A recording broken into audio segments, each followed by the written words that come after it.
Hello and welcome. Today we are tackling a very important topic that affects millions of women. What's the real difference between uterine fibroids and a condition you may not have ever heard of called adenomyosis? So are you dealing with heavy, painful periods, bloating that makes you feel pregnant, constant pelvic pressure?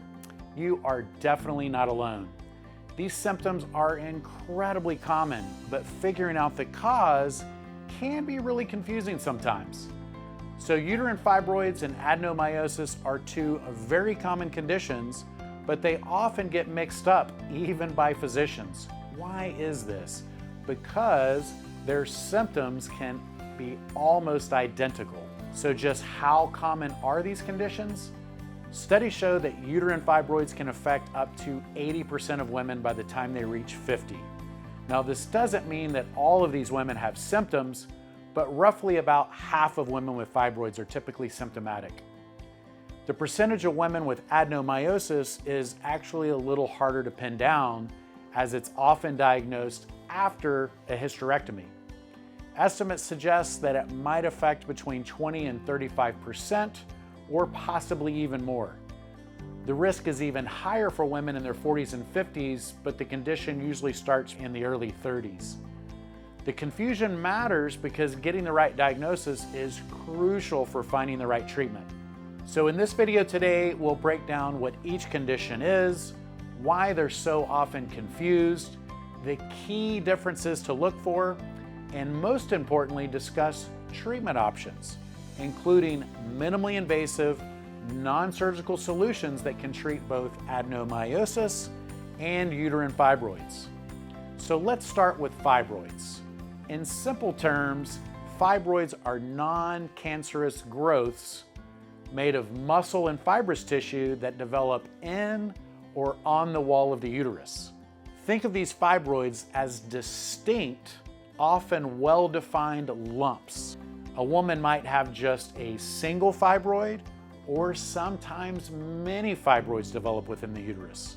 Personally, the most I've ever encountered in one patient was more than 20 individual fibroids. That was a lot of fibroids. They can grow in different locations within the uterus. Submucosal fibroids are just under the uterine lining. Intramural fibroids grow within the muscular wall itself, and subserosal fibroids on the outer surface of the uterus. The size of these fibroids can vary dramatically, from tiny little pea-sized growths that probably aren't causing any symptoms at all, to truly enormous masses. The largest I had ever seen was the size of a watermelon. So the number and the size varies dramatically sometimes between women. The key thing to remember about fibroids is they are typically discrete and individual masses. Now, let's talk about adenomyosis, because this is totally different. Adenomyosis occurs when the tissue that normally lines the inside of the uterus, called the endometrial lining, starts to grow inside the muscular wall of the uterus, called the myometrium. Instead of forming distinct lumps like fibroids, adenomyosis is usually a more diffuse condition, and it's intertwined within the muscle tissue itself. So imagine the endometrial lining tissue that lines the womb. This starts spreading and embedding itself within the muscle wall of the uterus. This often causes the entire uterus, or at least sections of it, to become enlarged and thickened. So fibroids equal distinct growths, and adenomyosis equals endometrial lining growing within the uterine wall.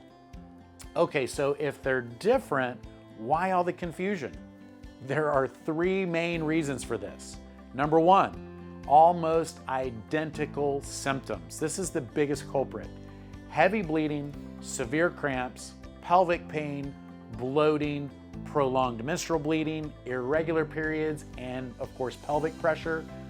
Both of these conditions can exhibit these exact same debilitating symptoms. You can't tell them apart based on the symptoms alone. So number two, diagnostic challenges with ultrasound. Your OBGYN will likely start with a pelvic exam and an ultrasound.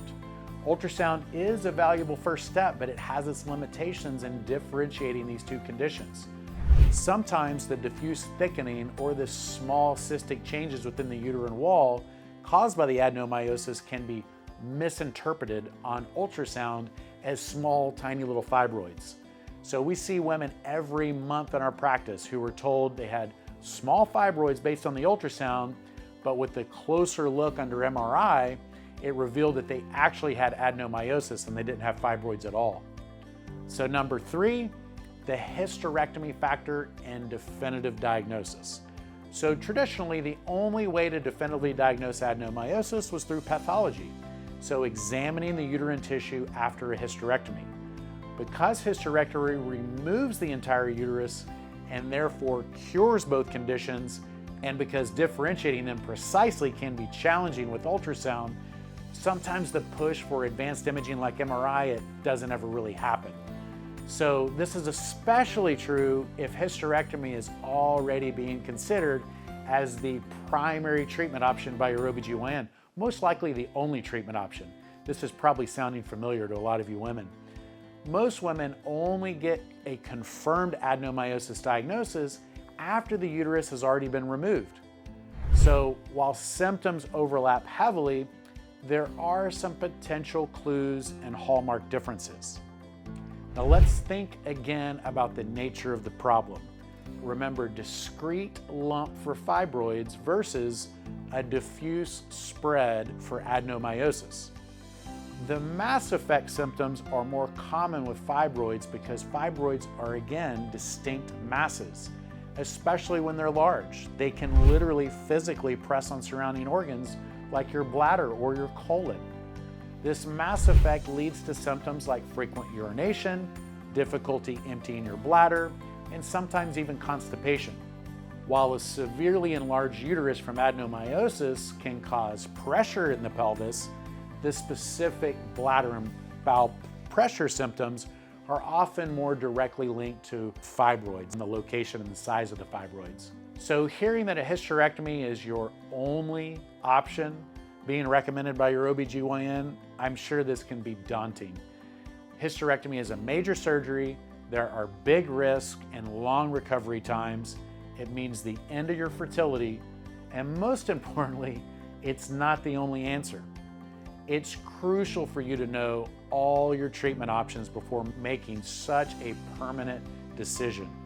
So let's talk about a highly effective, minimally invasive, non-surgical procedure that can treat both uterine fibroids and adenomyosis. This treatment is called uterine artery embolization, or UAE for short.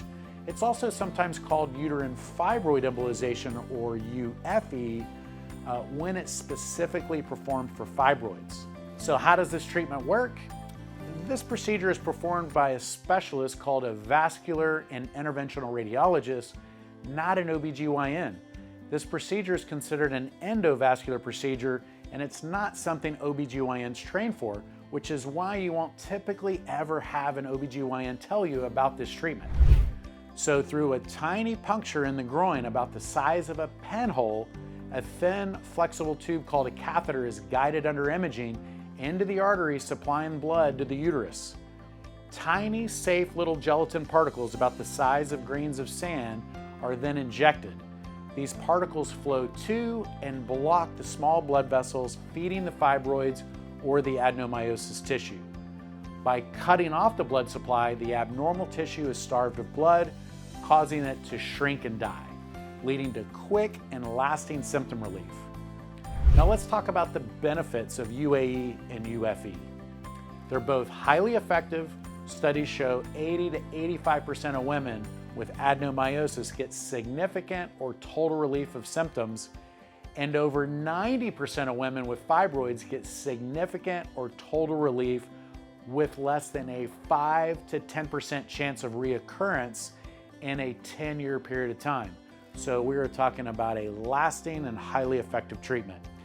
UAE also treats both conditions. It works for fibroids and adenomyosis, so some women actually have both conditions at the same time. We sort of jokingly say they get a 2-for-1 because both conditions are treated simultaneously. UAE and UFE is a minimally invasive, so therefore no large surgical cuts, no scarring, and no stitching. It's uterine sparing. Your uterus is preserved, allowing for future fertility. It has a much faster recovery time. Return to normal activities in as few as 3 to 5 days compared to about 8 to 12 weeks with surgery. It's an outpatient procedure that roughly takes about 60 to 90 minutes, and you're released to go home the same day. So this procedure avoids general anesthesia, which is one of the biggest risks with any surgery. These procedures are performed under conscious sedation, or you might know of it as twilight sedation. So UFE and UAE offer a powerful alternative for women seeking relief without resorting to major surgery like hysterectomy. So let's recap. Uterine fibroids are distinct growths. Adenomyosis is tissue growing within the muscle wall of the uterus. They often cause identical symptoms like heavy bleeding and pelvic pain, making the diagnosis a bit tricky. While ultrasound is a good starting point, it can sometimes miss or misinterpret findings, and an MRI provides a much clearer picture and more definitive picture. The most important takeaway is that you have options. Don't feel pressured into a hysterectomy without exploring all your alternatives. You have the right to understand your diagnosis fully and choose the treatment option that aligns with your health goals and your life plans. Be your own patient advocate. Ask your doctor pointed questions. If you're told you have fibroids but symptoms are persisting or the diagnosis feels uncertain, ask about further imaging like MRI. Critically, ask about minimally invasive non-surgical solutions like uterine artery embolization or uterine fibroid embolization. Seek out specialists like interventional radiologists who perform these types of treatments. We have a team of 4 interventional radiologists that perform these procedures every week. Your health journey is unique. Understanding the differences between uterine fibroids and adenomyosis and knowing about treatments like uterine artery embolization and uterine fibroid embolization empowers you to make informed decisions. Have you ever been diagnosed with fibroids or adenomyosis? Did you struggle getting the right diagnosis? Share your experience in the comments below. Let's support each other. And if you found this video helpful, please give it a thumbs up and subscribe for more topics on minimally invasive treatment alternatives to major surgeries. Thanks for watching. We look forward to seeing you soon.